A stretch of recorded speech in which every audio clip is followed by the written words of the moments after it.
नमस्कार, news at 9 programme में आपका स्वागत है। मैं हूं अमृत उपाध्याय। आइए जल्दी से डालते हैं आज के हेडलाइंस पर नजर। बंगाल की खाड़ी में उठा साइक्लोन मोचा यमन द्वारा सुझाया गया है इसका नाम। कम दबाव वाले समुद्री सतह पर विकसित होता है साइक्लोन। शिवसेना मामले पर आया सुप्रीम कोर्ट का बड़ा फैसला। उद्धव ठाकरे की सरकार को बहाल करने से किया इनकार। नबाम रेबिया मामले का दिया हवाला। और आज ही के दिन दिल्ली बना था 1857 के विद्रोह का केंद्र। मेरठ शहर में भड़की थी विद्रोह की चिंगारी। विद्रोह का भारत के इतिहास में है बेहद खास स्थान।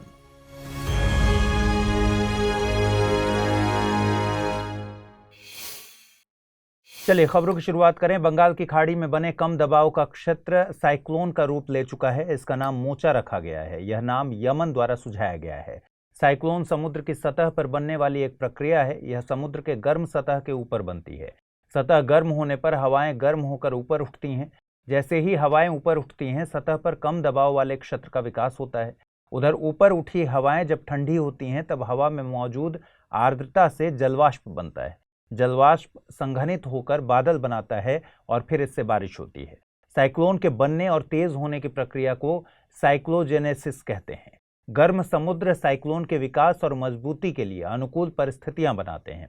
उत्तरी गोलार्ध में साइक्लोन एंटी क्लॉकवाइज दिशा में, जबकि दक्षिणी गोलार्ध में क्लॉकवाइज दिशा में चलती है।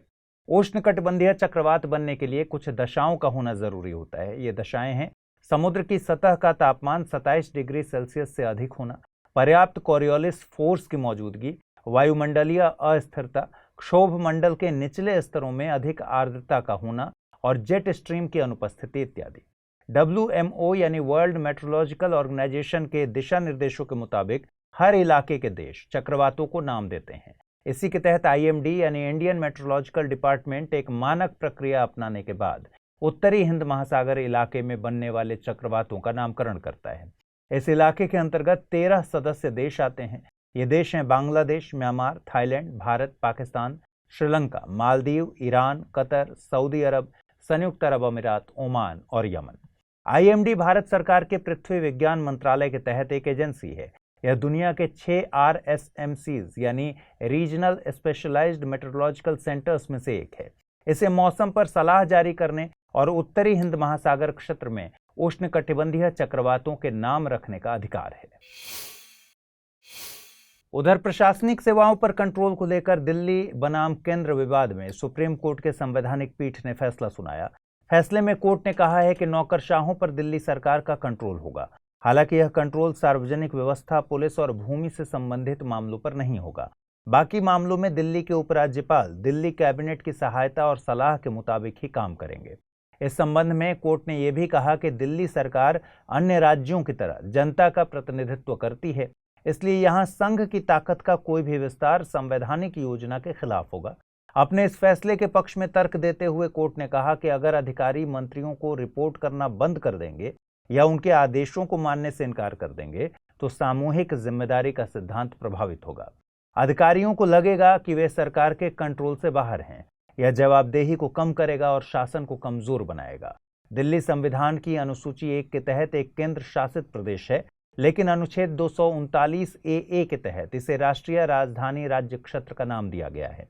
अनुच्छेद 239 AA को 69वें संविधान संशोधन द्वारा भारत के संविधान का हिस्सा बनाया गया था। यह अनुच्छेद कहता है कि केंद्र शासित प्रदेश दिल्ली का प्रशासन उपराज्यपाल के हाथों में होगा। उपराज्यपाल की सहायता और सलाह के लिए एक मंत्रिपरिषद होगी, जो दिल्ली विधानसभा के निर्वाचित सदस्यों से मिलकर बनेगी।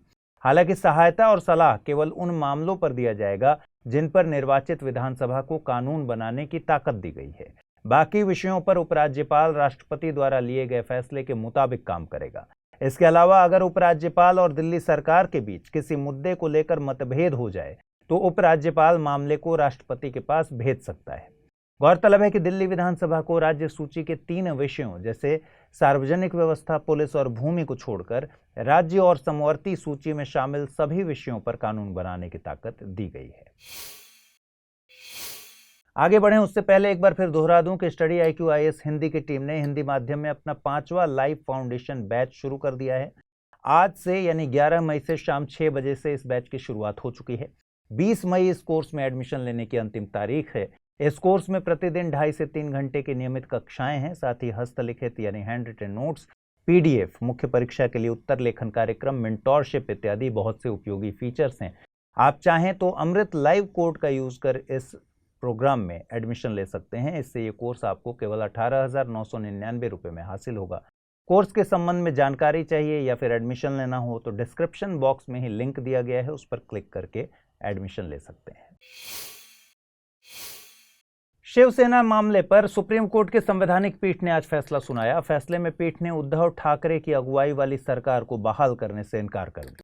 हालांकि पीठ ने दल बदल से जुड़े अध्यक्ष के अधिकार वाले नबाम रेबिया मामले के फैसले को एक बड़ी पीठ के पास भेज दिया है। पीठ ने यह फैसला एक कानूनी सवाल पर लिया।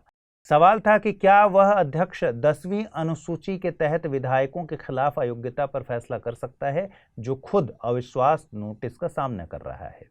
दरअसल 2016 में सर्वोच्च अदालत ने अरुणाचल प्रदेश के नबाम रेबिया मामले में एक फैसला दिया था। फैसले में कहा गया था कि अविश्वास नोटिस का सामना करने वाला अध्यक्ष या उपाध्यक्ष विधायकों के खिलाफ अयोग्यता की कार्यवाही तय नहीं कर सकता।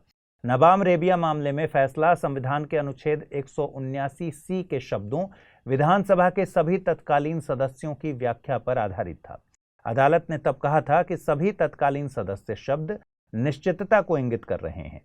अध्यक्ष को हटाने के लिए प्रस्ताव पेश होने पर मौजूदा विधायकों को अयोग्य ठहराना सदन की ताकत और संरचना में बदलाव होगा। यह बदलाव अनुच्छेद 179C के जनादेश के खिलाफ होगा। इसीलिए सभी तत्कालीन सदस्यों को अध्यक्ष के पद के फैसले संबंधी अधिकार की ताकत होनी चाहिए। मतलब उस समय के सभी सदस्य जो हटाने की सूचना देते समय सदन में मौजूद थे, अध्यक्ष को हटाने के लिए हो रहे मतदान में शामिल होने चाहिए। अनुच्छेद 179 विधानसभा के एक स्पीकर या डिप्टी स्पीकर को हटाने का प्रावधान करता है। इसे विधानसभा के सभी तत्कालीन सदस्यों के बहुमत से पारित प्रस्ताव द्वारा हटाया जा सकता है, जबकि अनुच्छेद 94 लोकसभा के अध्यक्ष और उपाध्यक्ष को हटाने से संबंधित है। हटाने की प्रक्रिया के लिए नोटिस कम से कम 14 दिनों पहले जारी करना होता है। 11 मई 1857 यानी आज ही के दिन 1857 के विद्रोह के सैनिक दिल्ली में दाखिल हुए थे। 1857 का विद्रोह भारत के इतिहास की एक बेहद महत्वपूर्ण घटना थी। इसे भारतीय विद्रोह या भारतीय आजादी के पहले युद्ध के तौर पर भी जानते हैं। 1857 का विद्रोह 10 मई 1857 को मेरठ शहर में शुरू हुआ। पहले यह सैनिक विद्रोह के रूप में पनपा। इसमें ब्रिटिश ईस्ट इंडिया कंपनी के भारतीय सिपाही शामिल थे। विद्रोह की चिंगारी एनफील्ड राइफल के आने और उसमें गाय और सूअर की चर्बी वाले कारतूसों के इस्तेमाल की अफवाह से भड़की। जिन भारतीय सिपाहियों ने इन कारतूसों का इस्तेमाल करने से इनकार कर दिया था, उन्हें दंडित किया गया और उनकी वर्दी उतार दी गई। इस घटना के कारण सिपाहियों ने ब्रिटिश शासन के खिलाफ विद्रोह कर दिया। विद्रोह करने वाले सिपाहियों ने दिल्ली को सत्ता का केंद्र और मुगल भारत की राजधानी मानते हुए उसकी ओर कूच कर दिया। 1857 के विद्रोह के पीछे चर्बी वाला कारतूस कोई अकेली घटना नहीं थी, बल्कि यह कई सालों से चली आ रही घटनाओं की एक कड़ी का नतीजा था। मतलब इस विद्रोह के लिए कई कारक जिम्मेदार थे। बढ़ रहे आर्थिक शोषण, धार्मिक और सामाजिक भेदभाव, राजनीतिक दखलंदाजी, भारतीय शासकों की बेदखली, कुशासन के बहाने अवध का विलय और भारतीय सैनिकों में फैलता नस्लीयहीनता इसके कुछ उदाहरण हैं।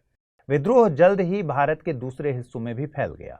कई भारतीय शासक विद्रोह में शामिल हो गए। उनमें सबसे प्रमुख झांसी की रानी लक्ष्मीबाई थीं। इन्होंने अंग्रेजों के खिलाफ लड़ाई में अपनी सेना का नेतृत्व किया।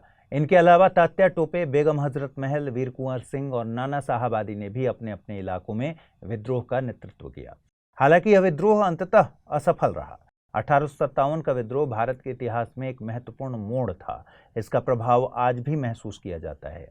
यह भारतीय लोगों द्वारा अपने देश पर फिर से कब्जा बनाने और औपनिवेशिक शोषण के सामने अपनी पहचान और सम्मान का दावा करने का एक साहसिक प्रयास था।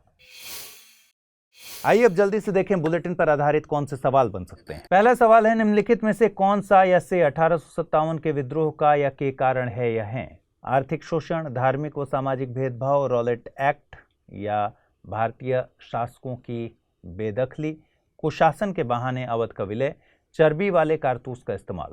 कूट का प्रयोग कर सही उत्तर चुनना है। केवल 1, 2, 5 और 6, केवल 6, केवल 1, 5 और 6 या फिर 1, 2, 3, 5 और 6। अगला सवाल है, निम्नलिखित कथनों पर विचार कीजिए। अनुच्छेद 179 विधानसभा के स्पीकर या डिप्टी स्पीकर को हटाने का प्रावधान करता है।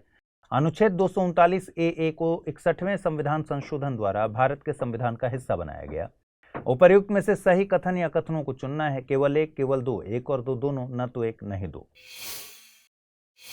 आइए देखें पिछले बुलेटिन पर आधारित क्या प्रश्न पूछे गए थे, उनके सही जवाब क्या हैं। पहला सवाल पूछा गया था, बगरी एक्ट 1533 का संबंध है समलैंगिकता, सती प्रथा, ठगी प्रथा या फिर विधवा विवाह से। सही जवाब है इसका विकल्प ए यानी समलैंगिकता से। अगला सवाल पूछा गया था, निम्नलिखित कथनों पर विचार कीजिए। कूनो नेशनल पार्क मध्य प्रदेश में है। प्रेस काउंसिल ऑफ इंडिया एक अर्ध न्यायिक संगठन है। सही कथन कौन से हैं? केवल एक, केवल दो, एक और दो दोनों, न तो एक नहीं दो। सही जवाब है इसका विकल्प सी यानी दोनों कथन सही हैं। कूनो नेशनल पार्क मध्य प्रदेश में है। प्रेस काउंसिल ऑफ इंडिया एक अर्ध न्यायिक संगठन है। तो फिलहाल आज के बुलेटिन में इतना ही। अगर आप इस बुलेटिन को पीडीएफ फॉर्मेट में पढ़ना चाहते हैं तो अमृत उपाध्याय 007 टेलीग्राम चैनल पर जाइए, जहां इसकी पीडीएफ रोजाना हासिल होती है। तो आज इतना ही रखते हैं। कल रात 9 बजे फिर आपसे मुलाकात होगी। आज जो प्रश्न मैंने पूछे हैं उनके सही जवाब कमेंट बॉक्स में देना मत भूलिएगा और study IQ IAS Hindi channel को सब्सक्राइब करना मत भूलिए। नमस्कार।